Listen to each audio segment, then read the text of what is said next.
gon' get it right.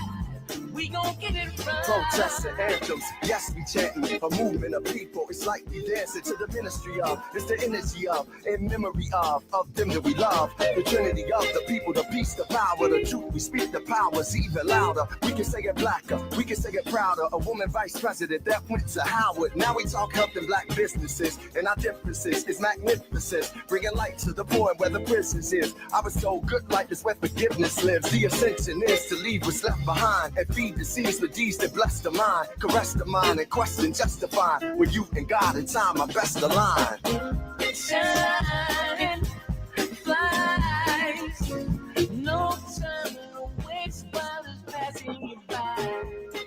You are listening to and streaming A More Perfect Union on KBLA Talk 1580. I'm Dr. Nii-Quartelai Quartey, your host and White House correspondent. I'm in touch until you be in touch. Be sure to follow me on all the social media platforms at Dr. Nii-Quartelai. Just type in Dr. Nii-Q, D-R-N-I-I-Q, and there I am. I pop right on up, fresh for you to follow.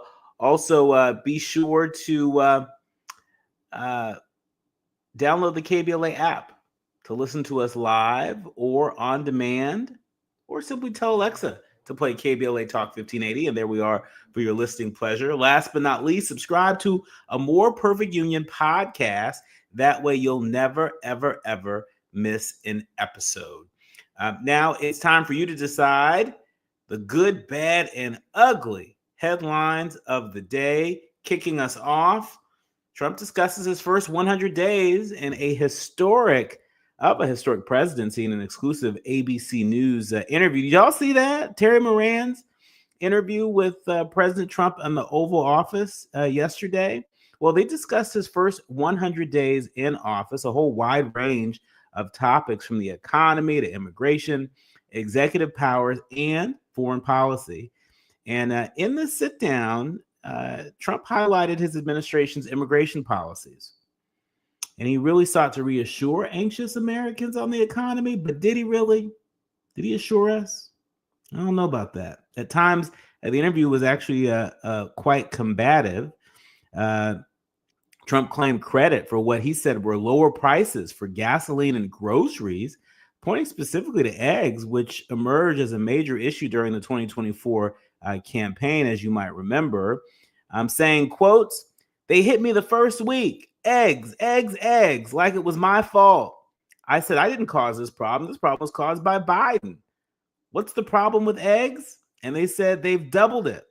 Well, eggs are down 87% since I got involved. And by the way, and there were plenty of eggs for Easter, which we just went through. That's what the president said just yesterday in that ABC News interview.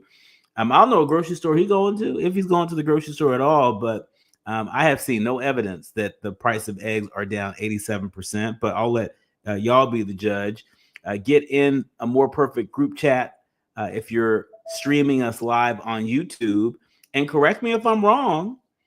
If the price of eggs has gone down 87%, I did not see that last time I was in the grocery store. And so we'll continue to keep our eye out for that. Also, Trump talked a lot about the issue of his use of presidential power. He framed his unprecedented use of official powers to push through his policy agenda as a necessary step in healing a sick country. Haven't heard a president of the United States talk like that.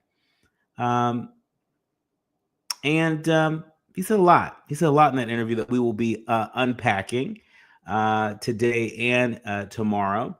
But moving on to other issues, Columbia student Mohsin Madawi has been freed on bail after a judge orders his release from custody. NBC News reporting that Columbia University student Mohsin Madawi is free.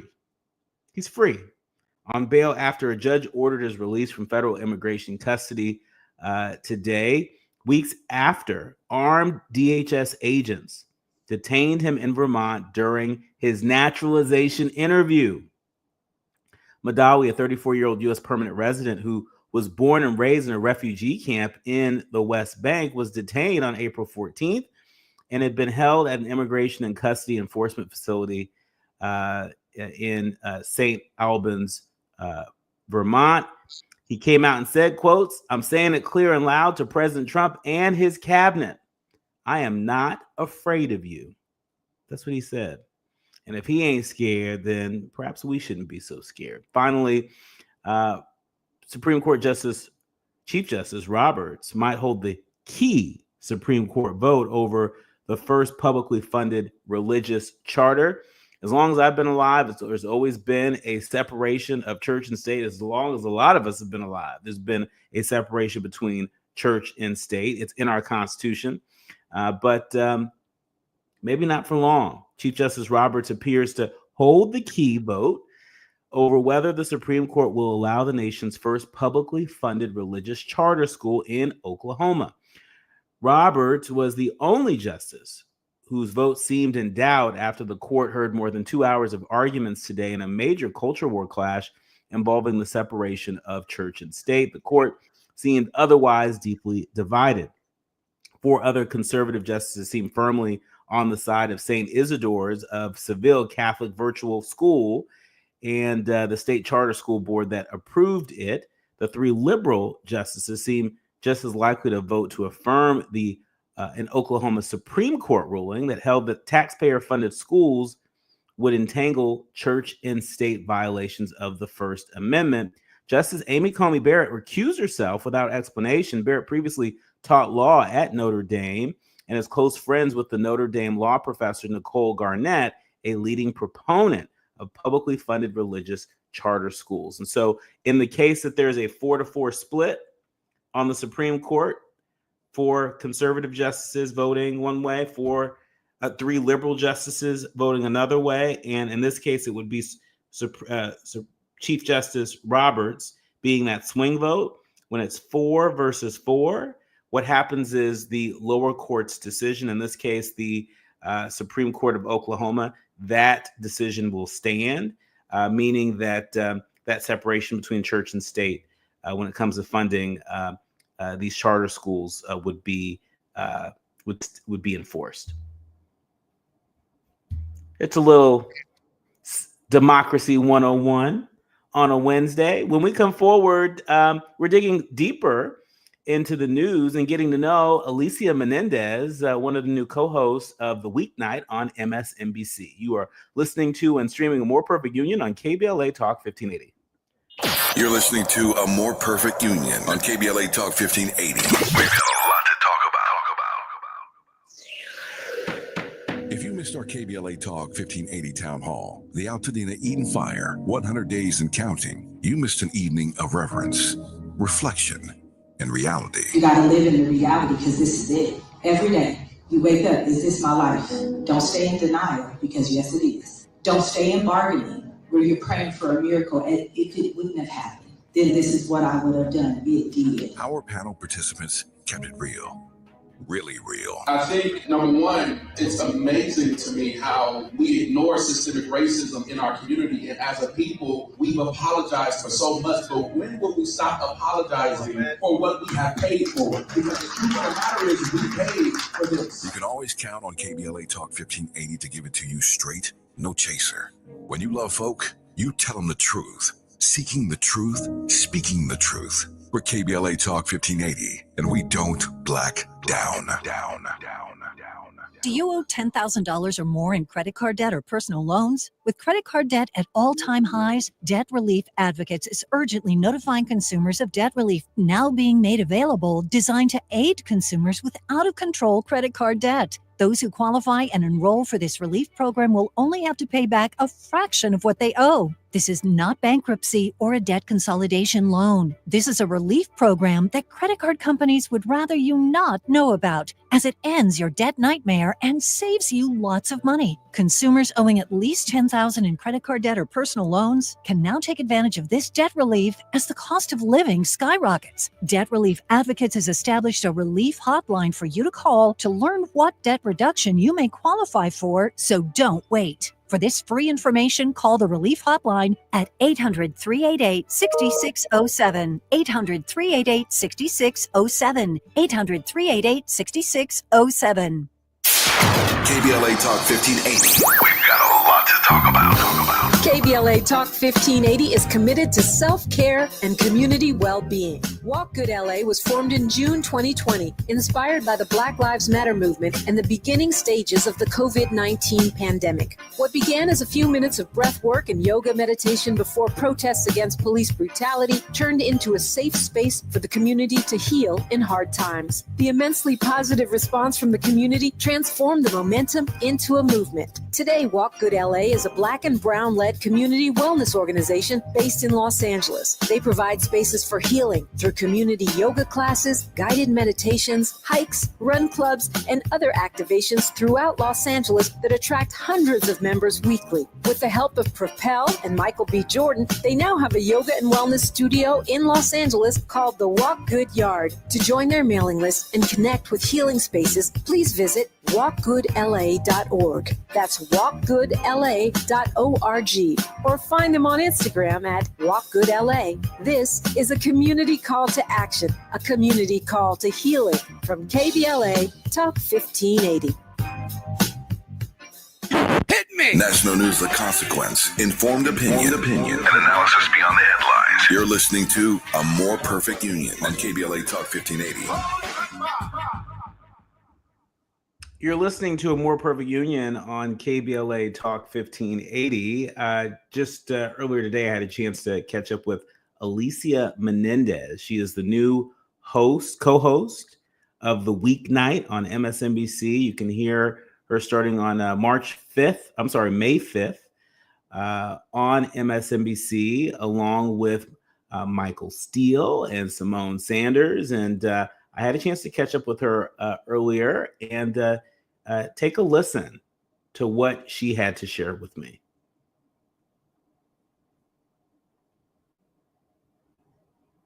What do you need today? Okay. Here we are. What do you need today? Okay. Here we are. And so I'm ready when she's ready. It's recording. Yeah.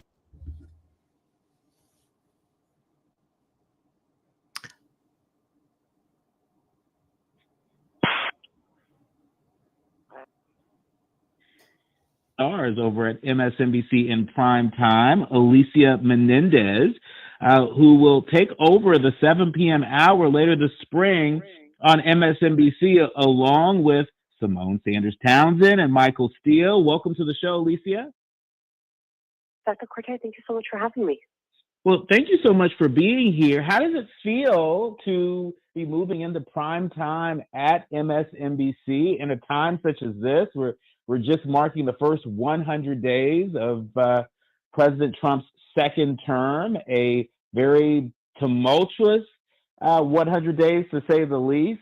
How are you taking it all in as you transition into your new role? I am not taking it all in, Dr. Quartey. I am always the worst at processing things that are happening as they're happening. We'll have to be about 6 months in before I realize that I'm actually broadcasting in prime time. They've also had us working nonstop because we've been covering that 7 p.m., one of us rotating in each and every night. So I've not had a chance to catch my breath. But to your point, we're coming in at a moment when the stakes couldn't be higher. And when it can feel like consuming the news is like drinking from a fire hose. And so we take really seriously the work that what is happening, what is going to most impact our viewers' lives, and how do we make sure that we give the news the proper context it needs so that people know where their role in it is. You know, I think it is so easy these days for certain folks to want to tune out, and our job is to make sure that they are tuned in. Oh, I mean, I love that you noted that. Oftentimes on our show, we are constantly reminding our leaders, learners, and listeners, protect your peace, but also maintain a line of sight. Because if you break away for too long, it might be disorienting when you come back. I think that is exactly right. And also, you know, I'm a big believer too of invest in and control what you can control. Like, go to your board of ed meetings, start tuning into what's happening in your community, because a lot of the change that we're watching nationally is also expressing itself locally. So like, I'm a big believer in consume local news, be a part of your local community and show up in the ways that you can show up. But I'm lucky that I am, sharing this platform with Simone Sanders Townsend, who of course has an incredibly rich political background. In addition to running campaigns, she has worked in government. She has worked at the White House.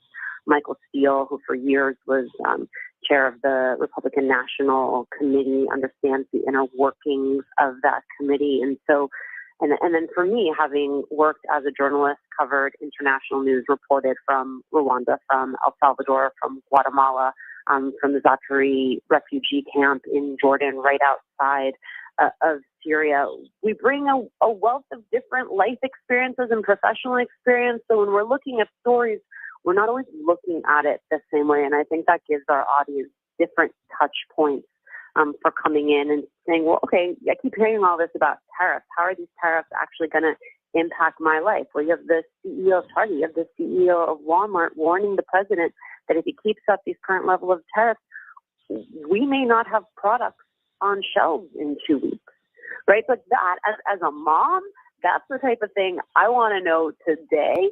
I don't want to know in 2 weeks when I start showing up at these stores and wondering, well, the goods when. I mean, point taken. Point taken. You mentioned just sort of the wide range of experiences that you and Simone and Michael are bringing to prime time on MSNBC. I think it's also worth noting for folks who may be less familiar, among all the things you've done, you co-anchored 5 hours of breaking news coverage after the Boston Marathon bombing and 6 hours of live coverage on election night 2012. Wow, how much things have changed since 2012. But, talk to us about this sort of breakneck speed of breaking news today. So much has changed in the media environment since 2012, since that very tragic Boston bombing. How are you all being a better filter for your audience when it comes to this breaking news environment? I mean, before you've digested, one story, there's already another breaking news story. How are you all managing that so that your viewers, aren't experiencing breaking news fatigue? I remember the most recent example of this is I was supposed to spend New Year's Day with my kids and my husband, and I got a call from work that said it seems as though there has been an attack in New Orleans. Remember that? Over New Year's Eve. Mm-hmm. And then there was also the Tesla truck explosion in Vegas, and they said, we need you to come in right now. And it was an example of, it's New Year's Day, so you already sort of have that energy around this as the start of the year. We're really starting the year with this type of news. And, the guidance always internally is the most important thing is to get it right, not to get it first. And I think, to your point, the fact that there has been this attrition in confidence in news organizations, in news leaders, means that the importance of getting it right has never been greater or higher. And for MSNBC, where we lead with the facts and then offer context, and people often come to us for that context, it is important that we sort of establish what the facts of a scenario are, that we have the best possible reporting to affirm those facts, and that then we can begin to do the analysis of where the facts intersect with your day-to-day life. And so I think the emphasis now is on getting it right, but then also on that second piece, which is, why does it matter? Why should it matter to you? And where is the story headed? Earlier this week, your colleague, Rachel Maddow, talked a little bit about Reverend Dr. William Barber, who was arrested at the U.S. Capitol a few days ago for, praying in protest in the Capitol Rotunda. I was there covering Reverend Barber, and in that rotunda, not only did they push out members of the staff, but they also pushed out members of the press. A lot of us remarked that we'd never experienced anything like that. Talk to us about how you are managing the fact that the press finds itself intertwined in these stories around covering this president and this administration, maybe even more so than in recent years and recent presidencies. How do you manage, when reporters are a critical part of the story, but we're trained, to not make ourselves so much a part of the story?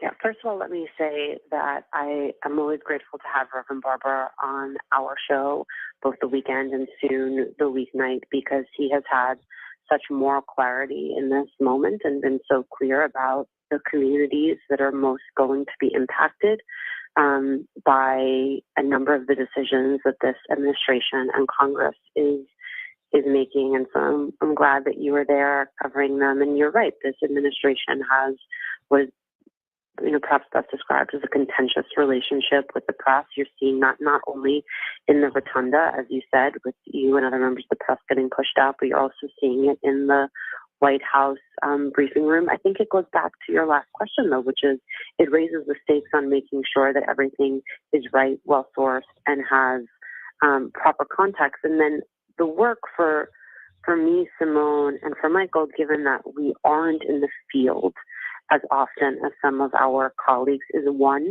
to rely on them and on their reporting and to showcase that reporting, and also ourselves to not be afraid, to not look away, to not make the easy choices, to continue to have the conversations that touch a nerve and that hold the powerful to account.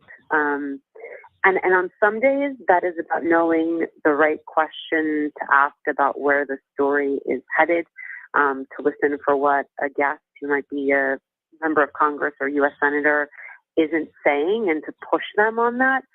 But there are also times where our job is simply to bear witness and to say, this is happening. And if you are a person to whom it is happening, if you are a fired federal worker, if you are a small business owner whose business is being absolutely upended by President Trump's tax war, then we see you and you are not alone, and we are here to bear witness to your story.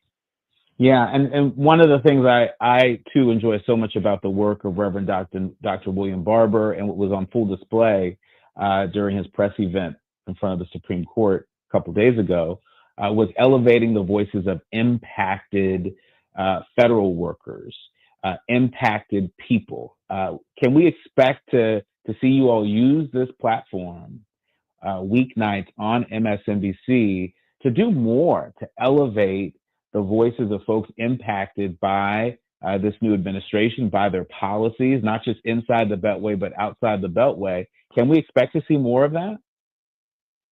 Absolutely. I mean, I think one of the things that we have succeeded in doing to this point is showcasing fired federal workers. And as Simone often reminds us, fired federal workers, yes, are sometimes in Washington, D.C., working at our nation's capital, but there are also federal workers all across this country who are facing a similar fate. And what I appreciate most about those workers is, yes, there's the damage and the harm that has been done to them and their families in the way of not having a steady paycheck, of having work that they have been dedicated to be interrupted. Some of them, weren't even able to clear out their documents and bring them with them before they left their respective buildings. But there's always this moment in an interview, Doctor, where they turn and they say, here's the way, though, that my absence in that office is going to affect my fellow Americans, whether that is a person who is doing scientific research, looking for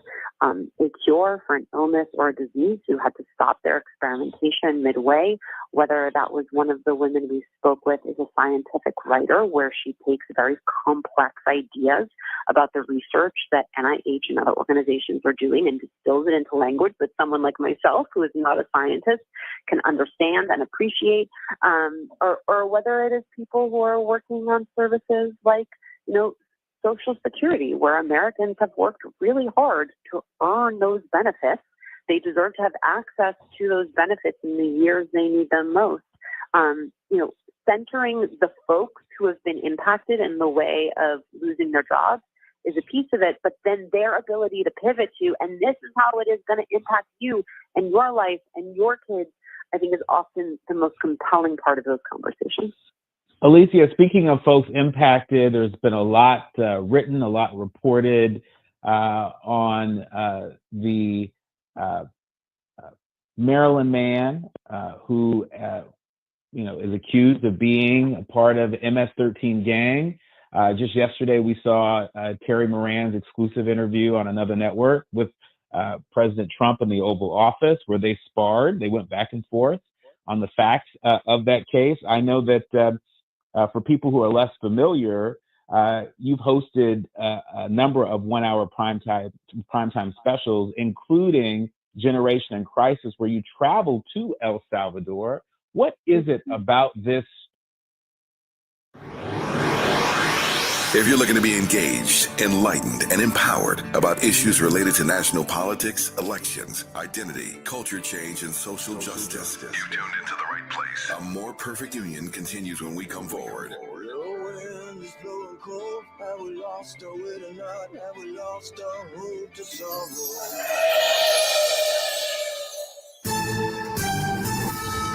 I'm Amber Payton with 4 Things You Should Know with BIN News. Rapper Megan Thee Stallion is opening her own chicken shack in Houston after her Popeyes partnership. She toured the site recently, hinting at a fun vibe with speakers and possibly a dance floor.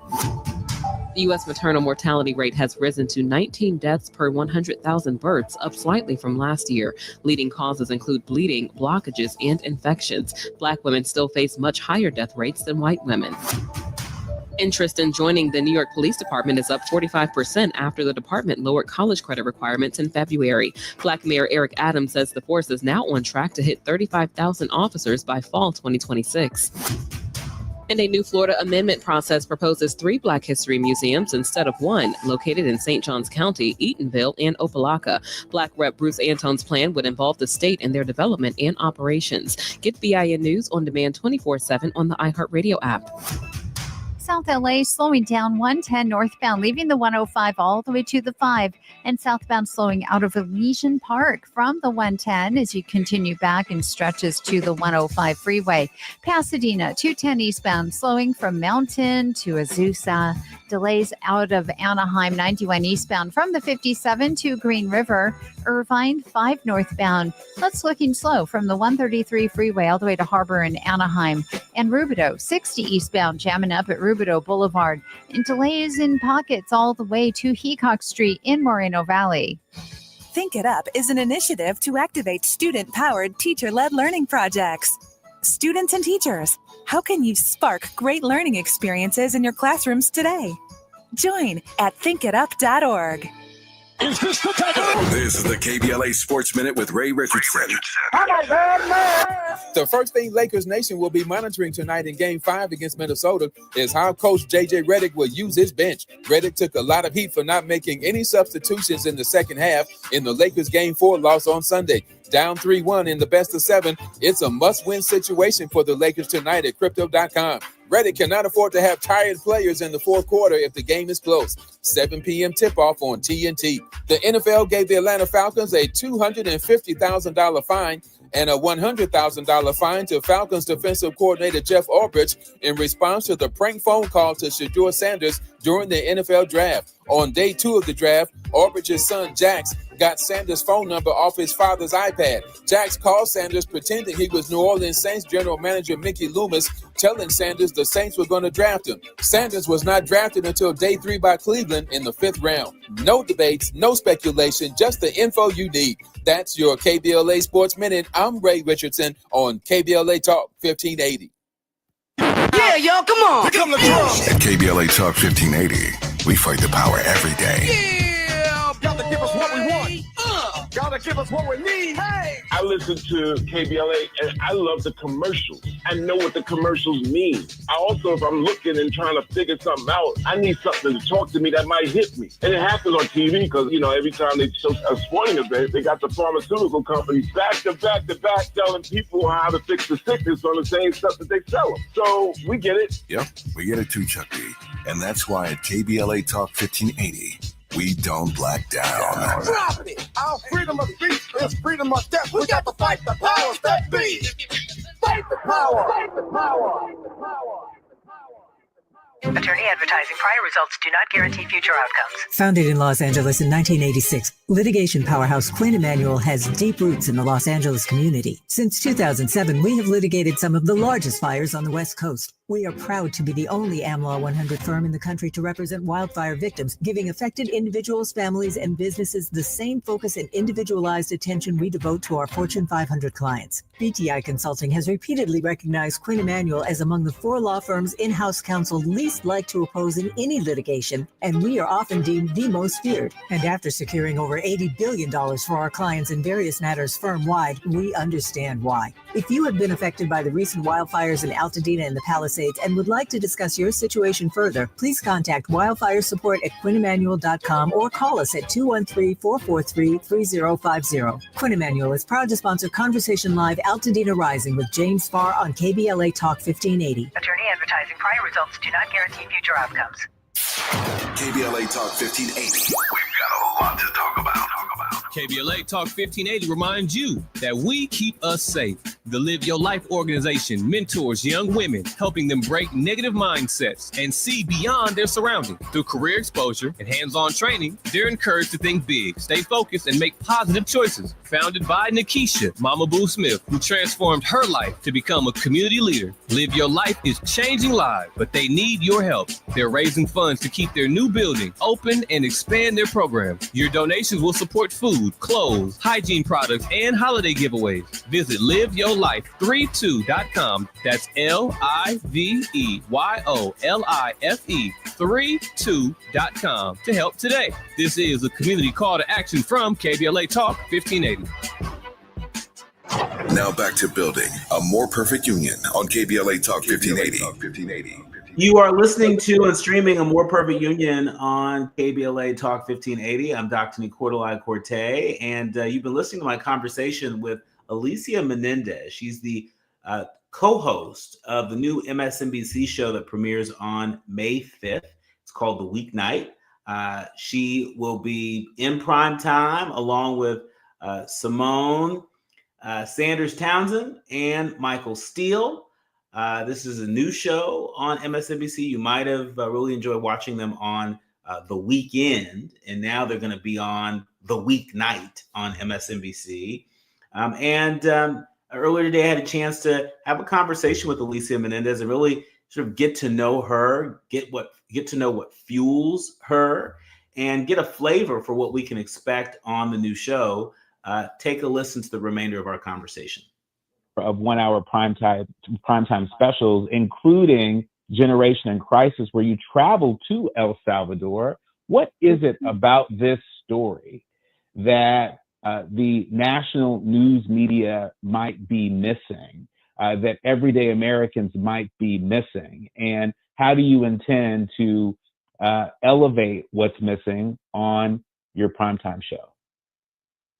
Dr. Quartey, first let me say thank you so much for your excellent research. I will say when you have a body of work that spans about 15 years, it is easy for pieces to go missing. So thank you for that, for making sure you lifted those up. Listen, you're talking about Camaro Abrego Garcia. He, as you said, is a Maryland man. He's married to a U.S. citizen. He has, I believe, 3 children who are U.S. citizens, I think 2 of which have pretty severe learning disabilities, and one who has some physical challenges as well. He wasn't afforded due process. And Senator Chris Van Hollen, who went to El Salvador to visit Camaro Abrego Garcia, said he's not defending the man, he's defending the man's right to due process. That is guaranteed in this country, not only to U.S. citizens, but even to folks who are undocumented, as is the case with Kamara Abrego Garcia.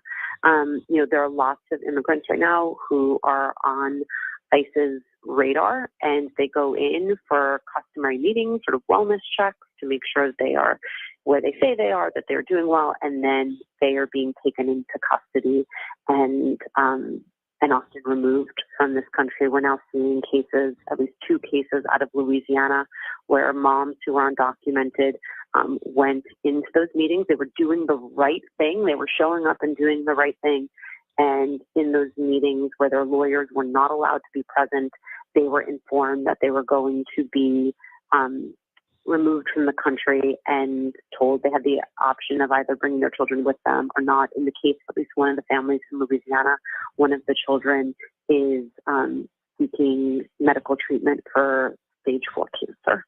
So now you have a dad in the United States whose wife and children have been disappeared. And so I think what's important for all of us here is that there's supposed to be a process that is clear, orderly, and humane. I think we all can agree on that. And part of the reason you see this president's immigration numbers underwater, which is a fancy way of saying more people disapprove of what he's doing on immigration than approve, is because he sold a lot of Americans on this idea that he was going to be focused on the U.S.-Mexico border and creating a policy there that would make things more orderly. I think there were a lot of Americans who did want to see that. But the fact that his administration has instead focused their efforts on a mass deportation program, focusing on folks on the interior of this country. So folks who may go to church with you, folks who may be in your kids' schools, folks who you pick up a sandwich from at your local deli. That's not what Americans wanted. And they certainly didn't want to see people's due process rights trampled on in the name of being to up his own deportation numbers. And so my hope is that the political sentiment here is going to catch up with the moment and create a cross pressure for this administration where they feel compelled, though they should not be made to feel compelled to follow the rule of law. Alicia, with our remaining minutes, I want to ask you a question around diversity, equity, and inclusion. You live in Miami. You have, hosted forums on Latino and African American issues, for that matter, in your body of work. Talk to us about how willing not just you are, but Simone and Michael are to really lean into the lived experiences, of Black and Brown folks in this country at a time where some people are saying, all things diversity are yesterday's news. I mean, Dr. Quartey, you don't succeed in this country as a person from an underrepresented community without constantly having your credentials and your merits questioned. And so that is the life experience that Simone, Michael, and I all come to this opportunity with. And I think one of the things that we have a shared value around, so there are lots of places where we differ, one of our shared values is around the fact that it is not enough to have our 3 voices in a conversation and be like, well, okay, don't worry, we have a Latina, we have a Black woman, we have a Black man, we're done. No, there are voices from Asian and Arab communities that need to be in these conversations. There are geographic considerations for who needs to be in these conversations. And I can't represent all Latinas. I have a single Latina experience of being raised by a Cuban father in New Jersey with, 2 parents who were public servants, college-educated U.S. citizens. That is not the dominant Latino experience in this country. And so I consider it part of my job to make sure that there are other Latinos and Latinas who have their seat at our table, and that we are constantly centering and raising up those voices, because that is America. We don't have a conversation about America. You cannot have a conversation about America without those voices in the conversation. And it is my belief that when you shape the conversation, you shape the politics, which in turn shapes the world. And I think the fact that our voices have been absent for so long is part of why our politics have not kept up with the moment that we find ourselves in. So that is a commitment that I will make to you, to our audience, And we're always looking for new voices. So if there's someone you would love to see, please do let us know. Well, we absolutely will. Our thanks to Alicia Menendez. Be sure to check her out along with Simone Sanders Townsend and Michael Steele in the 7 p.m. hour on MSNBC. We will be watching. Thank you, Alicia. Dr. Quartey, thank you. You've been listening to A More Perfect Union on KBLA Talk 1580. Striving to make America a nation as good as its promise. This is A More Perfect Union on KBLA Talk 1580. We've got a lot to talk about.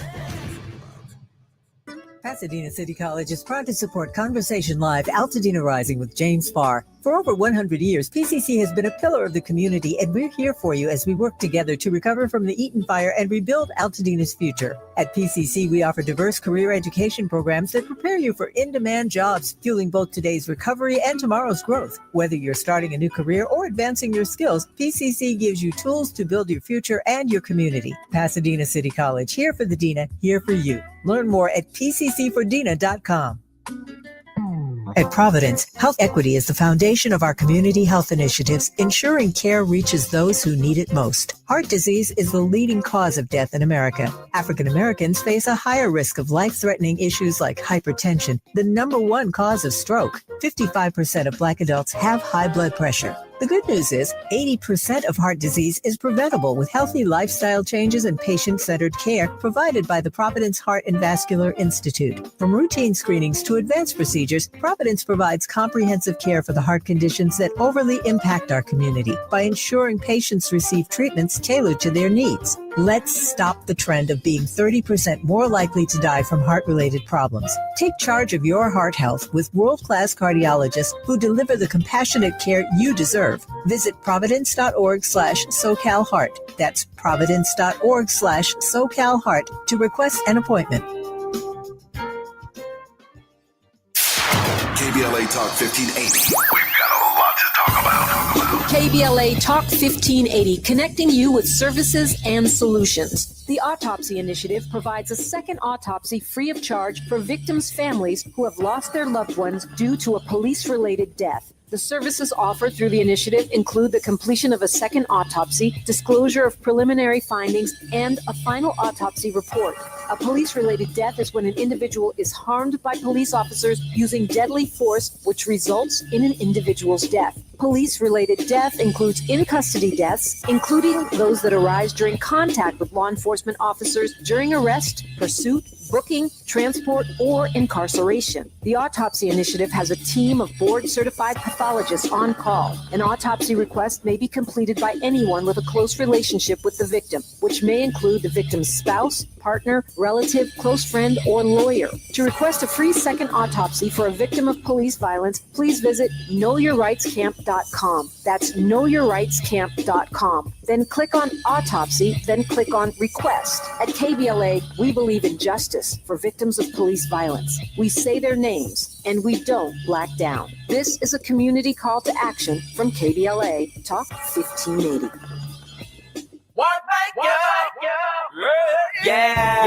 The California Crusader newspaper would like to thank all of our subscribers for their support throughout the years, proudly serving the South Los Angeles and South Bay areas for more than 40 years. The California Crusader is a multicultural, Black-owned, adjudicated newspaper that focuses on providing newsworthy information to the people in our community. We're constantly looking for ways to assist businesses in our community to connect with our subscribers. We provide low-cost, effective ways to promote your business with our reasonable and affordable advertising rates. You can participate by suggesting, sharing, and submitting your stories on the California Crusader newspaper Community Share Facebook group page, or visit our website at cal-cruise-news.com. That's calcruisenews.com. Then click on the Submit Now button located on the top right corner of the homepage, or text CCN to 42828. Again, text CCN to 42828. The California Crusader newspaper, working together to build a better community for our future. Subscribe today. We face tragedy, but we don't fall into despair. We continue our work to build a more perfect union.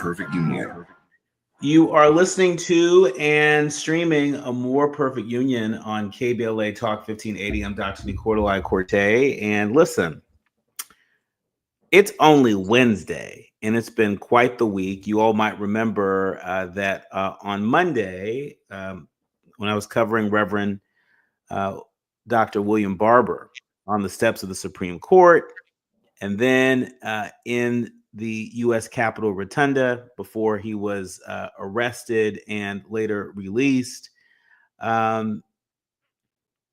it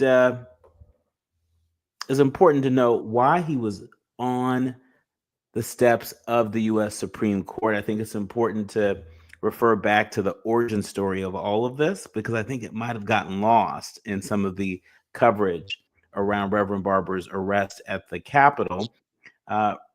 He was arrested, but there's more to the story. As Black Enterprise reports, Reverend Barber, who's known for the Poor People's Campaign and more recently, Moral Monday, the Moral Monday progressive movement, Reverend Barber was conducting a prayer, of course, in the Capitol Rotunda on April 28th when U.S. Capitol police officers began arresting him and fellow participants. But before that, he was on the steps of the U.S. Supreme Court, really elevating the voices of folks who've been impacted by these mass firings, impacted by the work of Doge, and will continue to do so every Monday until. He's not passing the mic to politicians. He's passing the mic to other faith leaders, other coalition members, and of course, folks impacted by what is happening. And though he is not a faith leader, he makes very clear he is a man of faith. He's also the president and CEO of the National Urban League. Mark Morial, also former mayor of New Orleans and former chair of the U.S. Conference of Mayors. And so there's a lot of experience that Mr. Morial was pulling from as he showed up, dare I say, as he pulled up to the U.S. Supreme Court in support of Reverend William Barber, repairers of the breach, and this Moral Mondays movement. I had a chance to catch up with Mark Morial just moments after his speech on the steps of the U.S. Supreme Court, and this is what he had to share with me. Take a listen. You're listening to A More Perfect Union on KBLA Talk 1580. I'm here on the steps of the Supreme Court with Mark Morial, the president of the National Urban League, who just moments ago spoke at this press conference launching Moral Mondays. Tell the people why National Urban League has joined forces with Reverend William Barber and repairers of the breach. We've historically at National Urban League been heavily involved in economic issues, economic justice, economic empowerment, economic policy. And so that means we've always paid attention to the budget, which is an economic document that the Congress passes. We've joined with Reverend Barber because we agree that the budget that's been passed by the House and Senate GOP is an absolute outrage.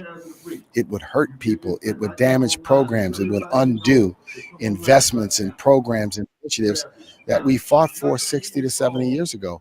It will leave people homeless. It'll leave people without health care. It'll leave children unsafe.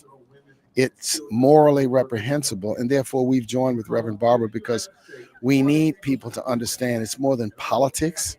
It's also about morality, decency, and humanity. One of the things you said during the press conference is that 100 days of thunder will be met with 1,000 days of lightning. What did you mean by that? I meant that lightning comes in multiplicity. And the lightning on the ground from litigation, protests, thought leadership, and political activism. Cory Booker and Hakeem Jeffries were at the Capitol just yesterday.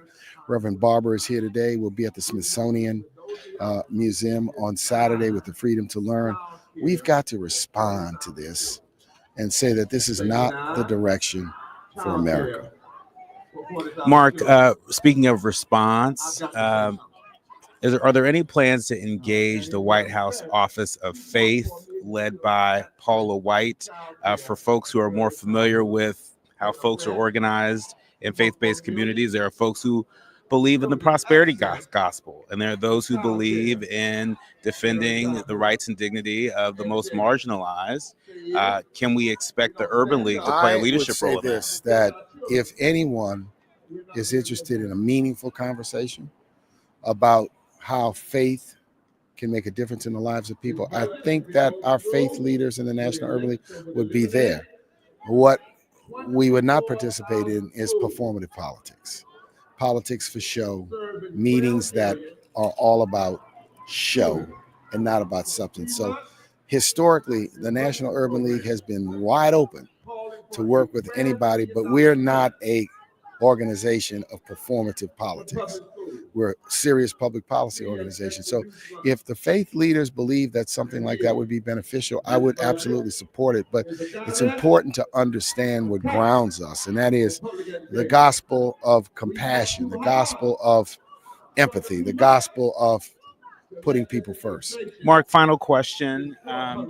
One of the very unique things about what Repairers of the Breach is doing is really showcasing the stories, the real people stories of folks who've been impacted and stand to be impacted with these pending cuts to Medicaid and other very important programs.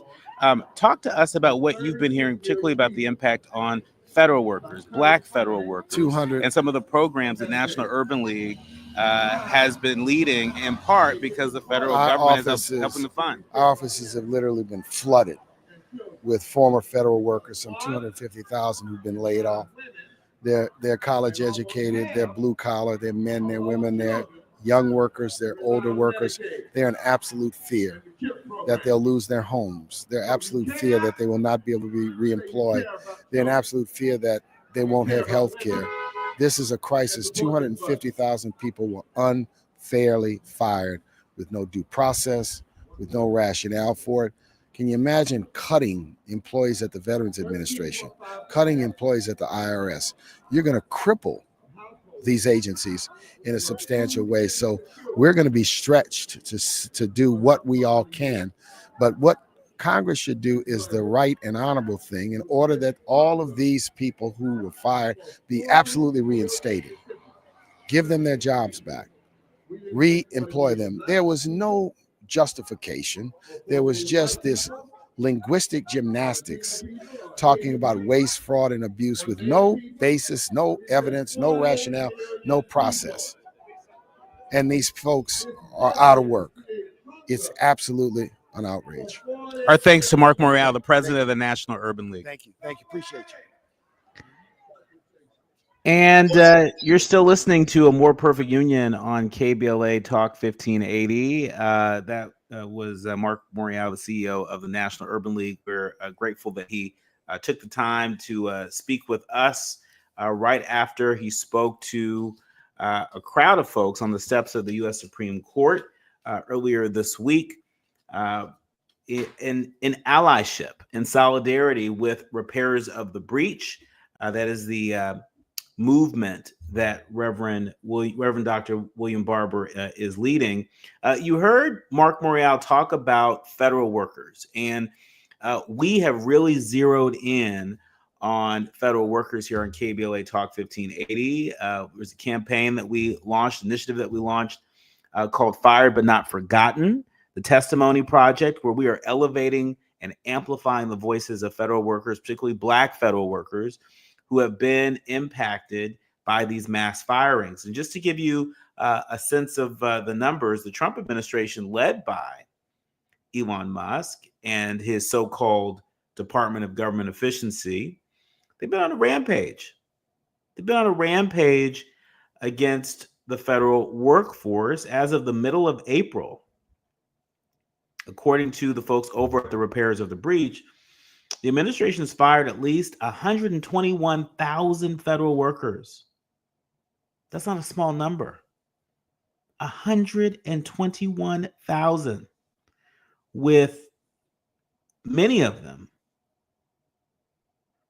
thousands of them pressured to resign. And they're not going to stop there. There are more rounds of layoffs to come. The decimation of the workforce, it means both a loss for community supporting It is a loss when it comes to middle-class jobs. It's a loss when it comes to vital services that these workers provide across the country, not just in D.C., not just in Maryland, not just in Virginia, but across the country. At home in California, we have over nearly 150,000 federal workers in California alone.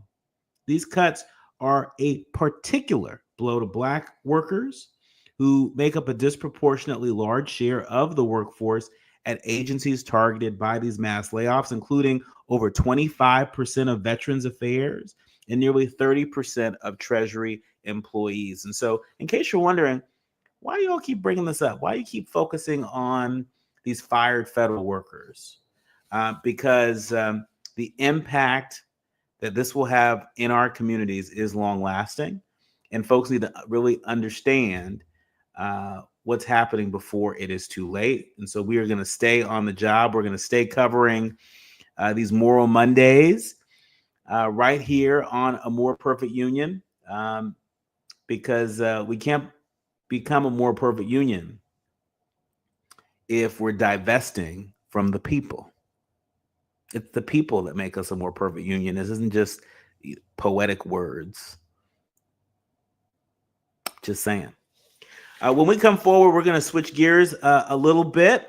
I'm looking forward to sharing my conversation with Marsha Kempton. If you've ever stayed at a Kempton property, a Kempton hotel, yeah, there's a relationship to Marsha Kempton. We'll explain all of that and more when we come forward. You're listening to A More Perfect Union on KBLA Talk 1580.